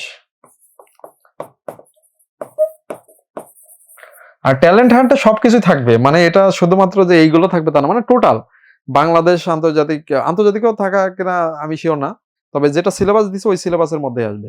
তো হ্যাঁ, হরমুজ প্রণালী থেকে কোশ্চেন আসতে পারে। এটা আন্তর্জাতিক পার্টে বিষয়টা কিরকম, যে হরমুজ প্রণালী এটা কাকে সংযুক্ত করেছে। এখানে 2টা সাগর আছে, কিন্তু ওই যে ম্যাপ থাকলে দেখতে পাবে যে একদিকে রয়েছে পারস্য উপসাগর, আর একদিকে রয়েছে ওমান উপসাগর। আরেকটা বিষয়, তেলের জন্য গুরুত্বপূর্ণ প্রণালী কোনটি? হরমুজ। তেল রপ্তানির জন্য, তেল রপ্তানির প্রবেশদ্বার কোনটি? হরমুজ। মানে এইভাবে হরমুজ নামে বিভিন্নভাবে কোশ্চেন আসতে পারে। আবার ইরানের একটা দ্বীপ যেটা খুব বিখ্যাত, খার্ক দ্বীপ। ওই যে ট্রাম্প পাগলা আছে না, সে তো খালি বলে যে ওইটা দখল করবে, এটা দখল করবে, কিন্তু সে দুনিয়ার কিছুই দখল করতে পারতেছে না, কিন্তু হুমকি দামকি সে হারে মারতেছে। কারণ ওই যে গ্রিনল্যান্ডকে মানে কি হয়, ডেনমার্ককে বলছে গ্রিনল্যান্ড কিন্তু নিয়ে নেবো, এ নিতে পারতেছে না, ওটা পারে নাই। আবার ইরানের সাথেও এদিকে পারে নাই, এদিকে গেছে সে চীনে ঘুরতে আর কি, মানে চীন সফরে। এখন দেখা যাক সে কি করে না করে, কারণ সে তো হুটহাট মার্কা লোক আর কি, এই হলো অবস্থা। তো খেয়াল করা যাক, বাংলাদেশের যে ইম্পর্টেন্ট 5টা টপিক আমি বলি সেটা লিখে রাখতে হবে। সেটা হলো মুক্তিযুদ্ধ, জুলাই গণঅভ্যুত্থান, যেটা আজকে আমরা পড়লাম। এখানে কিন্তু আমরা মূল অংশটা পড়েছি, কিন্তু এখানে আরো কিন্তু বিস্তারিত আছে তথ্য, সেটা আমরা বলেছি রেগুলার ক্লাসে সেটা আলোচনা হবে। আজকে জাস্ট আমরা একটা অংশ দেখলাম। 2, সংবিধান। বাংলাদেশের সংবিধান থেকে মাস্ট কোশ্চেন হবে, সংবিধান রেগুলার টপিক। 3, বাংলাদেশের ভৌগোলিক বিষয়াবলী, বাংলাদেশের ভৌগোলিক বিষয়াবলী। 4 নম্বর হলো ক্ষুদ্র নৃগোষ্ঠী, মানে যারা হলো এই যে উপজাতি ক্ষুদ্র নৃগোষ্ঠী, এটা কিন্তু পরীক্ষায় প্রায় আসে। 5 নম্বর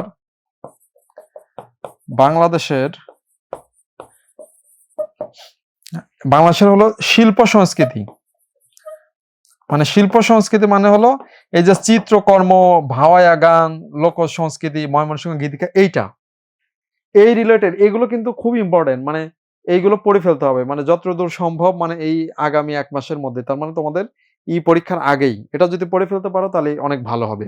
ওকে, আর যেটা মানে এটা যে কোনো বই, তুমি জিকে প্যানাসিয়া বই আছে বা এরকম বই থেকে তুমি এটা পড়ে ফেলতে পারো, ঠিক আছে? মানে এই যে জিকে প্যানাসিয়া এরকম একটা বই কিনে ফেলো আর কি, ঠিক আছে? এই বই কিনে ফেলো, কিনে এখান থেকে পড়বে। এবার আসো আন্তর্জাতিক।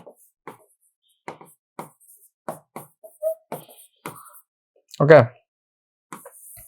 তো আন্তর্জাতিকের 5টা টপিক। 1 হলো জাতিসংঘ ও জাতিসংঘের সহযোগী সংস্থা।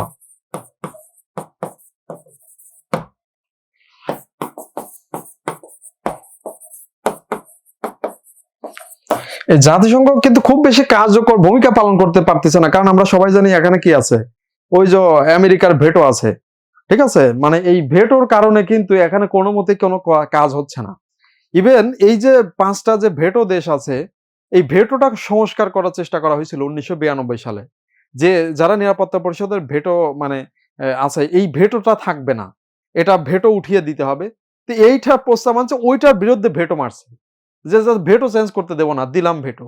তার মানে এটা কেমন দুনিয়া রে ভাই, মানে ভেটো চেঞ্জ করা মানে প্রস্তাবে ভেটো মারি দিছে যে দেবো না চেঞ্জ করতে, তার মানে এরকম হলো অবস্থা আর কি। তো যাই হোক, তাহলে এই জাতিসংঘ কার্যকর না হলেও তারপরে পরীক্ষা প্রশ্ন আসবে। ওকে, এটা আর কি।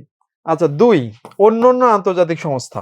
অন্যান্য আন্তর্জাতিক সংস্থা অনেক আছে, যেরকম ব্রিক্স এখন অনেক বেশি আসে, ব্রিক্স, সার্ক আসতে পারে, কারণ জিয়াউর রহমান স্যার কি করেছিলেন, স্বপ্নদ্রষ্টা ছিলেন। ঠিক আছে, মানে এরকম আর কি। তো এই যে অন্যান্য আন্তর্জাতিক সংস্থা, যেটা যে কোনোটা, ব্রিক্স হইতে পারে, মানে অনেকগুলো আছে। ন্যাটো, এই যে মারামারি জোট হলো ন্যাটো, যে কোনো জায়গায় মারামারি বাঁধলেই ওই ন্যাটো যে হাজির হয়। তো এবারও ট্রাম্প মনে করছে এই তো আমি মারধর শুরু করবো, পরে ন্যাটোকে ডাক দেবো, ও এসে আমার সাথে যুক্ত হবে। এখন ট্রাম্প যা যুদ্ধ শুরু করে ন্যাটো বলছে তুই আয় আয় আমার সাথে না থাকার কথা, তোরা বলছে এই যাওয়া যাবে না, গেলে আমরাও মার খাবো না। ঠিক আছে, তার মানে এবার আর ন্যাটো যায় না, ট্রাম্প তো এই যে এইদিকে মানে হট্টগোল লাগাই দিছে। মানে ঘটনা এরকম আর কি, যে ওই আমেরিকা আগে মারধর শুরু করে, তারপরে অন্যরা আসে, কিন্তু এবার আর কেউ আমেরিকার সাথে যায় নাই। ঠিক আছে, মানে এরকম অবস্থা আর কি। তো অন্যান্য আন্তর্জাতিক সংস্থা আর কি। ঠিক আছে, তাহলে এগুলো পড়তে হবে। 3, আন্তর্জাতিক চুক্তি। আন্তর্জাতিক চুক্তি, সনদ, সম্মেলন।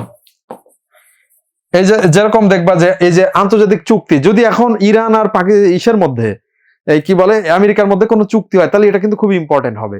এর আগে পরীক্ষা এসেছে, প্রথম বিশ্বযুদ্ধ শেষ হয়েছে ভার্সাই চুক্তির মাধ্যমে, তারপরে ক্যাম্প ডেভিড চুক্তি হয়েছিল মিশর ইসরায়েলের মধ্যে।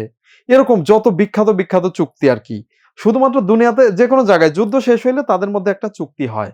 আর আমাদের মুক্তিযুদ্ধের ক্ষেত্রে ঘটনা ব্যতিক্রম, যে এখানে যুদ্ধ হয়েছে, যুদ্ধের পরে চুক্তিও হয়েছে, সিমলা চুক্তি, অদ্ভুত বিষয়, চুক্তি করছে ভারত পাকিস্তান, বাংলাদেশের নামই নাই।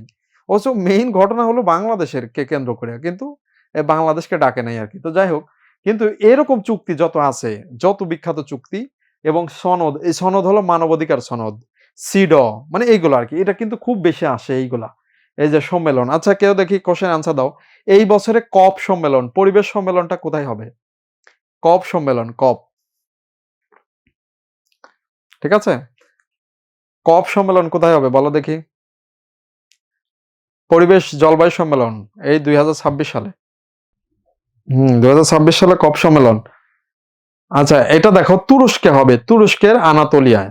ঠিক আছে, তাহলে এটা পারতে হবে কিন্তু, এই যে সম্মেলনগুলো আসে। এবার 4, বিখ্যাত ব্যক্তি। বিখ্যাত ব্যক্তি, এক কথা, ওই যে সেই Socrates, Plato, Aristotle, American president Franklin D Roosevelt, Abraham Lincoln, এদিকে দক্ষিণ আফ্রিকার নেলসন ম্যান্ডেলা, এরকম যারা বিখ্যাত ব্যক্তি আছে, তাদের এই যে না জানতে হবে, তাদের গ্রন্থ কি, বা তারা কোনো বই লিখেছে কিনা, মানে এইগুলো বিখ্যাত ব্যক্তি। এটা বই তুমি যে জিকে পেন আছে হোক বা যে কোনো বই থেকে দেখবা যে এরকম বিখ্যাত ব্যক্তি আছে, তাহলে এদেরটা পড়ে ফেলতে হবে। ঠিক আছে, আচ্ছা 5, বিখ্যাত স্থান। বিখ্যাত স্থান, এই স্থানের সাথে কি আছে? স্থান, বাসভবন ও স্কয়ার, মানে এগুলো সবই স্থান আর কি। হ্যাঁ, স্থান। তো স্থান ধরো এই যেরকম হোয়াইট হাউস, আমেরিকার প্রেসিডেন্ট, এটা পরীক্ষা এসেছে। আবার এই যে ওভাল অফিস হলো আমেরিকান প্রেসিডেন্টের কার্যালয়। আবার ধরো কোশ্চেন এসেছে হলো ক্রেমলিন, রাশিয়ার প্রেসিডেন্টের কার্যালয়। আবার ধরো এই যে চীনে গেছে ট্রাম্প, ওখানে দেখা যায় গ্রেট হল, বিশাল বড় হল, মানে চীনের। তাহলে গ্রেট হল কোথায়? চীনে। একবার কোশ্চেন আসছিল যে নটরডেম কোথায়, তো এরা বলছিল নটরডেম, ও এটা বাংলাদেশে ঢাকা মতিঝিলে। তখন ঘটনা হলো অপশন দেয় মতিঝিল নাই, তার মানে এটা কোথায়? এটা হলো নটরডেম, হলো ফ্রান্সের বিখ্যাত গির্জা। ঠিক আছে, তার মানে ওই রকম আর কি, বুঝতে পেরেছো? যে আমাদের এই বিখ্যাত স্থান এরকম পৃথিবীতে অনেক বিখ্যাত স্থান আছে, যেগুলো আমাদের বইগুলোতে উল্লেখ করা আছে। ওই বিখ্যাত স্থানগুলো একটু পড়তে হবে। ওকে, তাহলে এই যে পাঁচটা এই 10টা, এটা হলো তোমাদের জন্য সাজেশন, এটা পড়তে হবে। ওকে, এটা যদি পড়ো তাহলে মোটামুটি এইগুলো মানে আগে ভাগে পড়ে ফেললে ভালো হয়, কারণ এগুলো দেখা যাবে যে পরীক্ষায় এগুলো বেশি আসে। আর এইগুলোর যদি আমি আগেই পড়ে ফেলি, তাহলে আমার পরবর্তীতে যখন ওই যে অন্যান্য বিভিন্ন পরীক্ষা টরীক্ষা আমি দেবো, ক্লাস টেস্ট, উইকলি টেস্ট, তখন আমি অনেক ভালো মার্কস পাবো। আর সেক্ষেত্রে আমার নিজেরও কনফিডেন্স বিল্ড আপ হবে। তো যাই হোক, আমরা আর বেশি দেরি করবো না। এটা লিখেছো কিনা তোমরা? যদি লেখো তাহলে আমরা কিন্তু এবারে কোপ হলো 31তম। ঠিক আছে, ওকে। আচ্ছা, তাহলে আমরা এখানে কিন্তু শেষ করব। তোমরা আশা করি লিখেছো, লেখা হয়ে গেল, তাহলে আমরা শেষ করে দিই। সবাই ভালো থেকো, তোমাদের সাথে হয়তো আবারও দেখা হবে, বা যখন সরাসরি ক্লাস হবে অনলাইন অফলাইনে ডিরেক্ট, সেখানেও দেখা হবে। জি, আসবো তোমাদের সব জায়গাতেই ইনশাল্লাহ, রংপুর বা সব জায়গায় ইনশাল্লাহ হয়তো আসা হবে, বা হয়তো দেখা হবে। তো তোমাদের সবার জন্য অনেক অনেক শুভকামনা, বিশেষ করে এখন ইন্টারমিডিয়েট পরীক্ষার সামনে, সেটারও প্রস্তুতি নাও। এর সাথে একটু গুছিয়ে যদি অ্যাডমিশনের জন্য একটু 1 ঘন্টা করে সাধারণ জ্ঞান পড়তে পারো সামনের 1 মাস, এই যে টপিকগুলো একটু শেষ করতে পারো, আশা করি অনেক ভালো করবে। তো তোমাদের সবাইকে অনেক ধন্যবাদ। আল্লাহ হাফেজ। আসসালামু আলাইকুম রহমতুল্লাহ।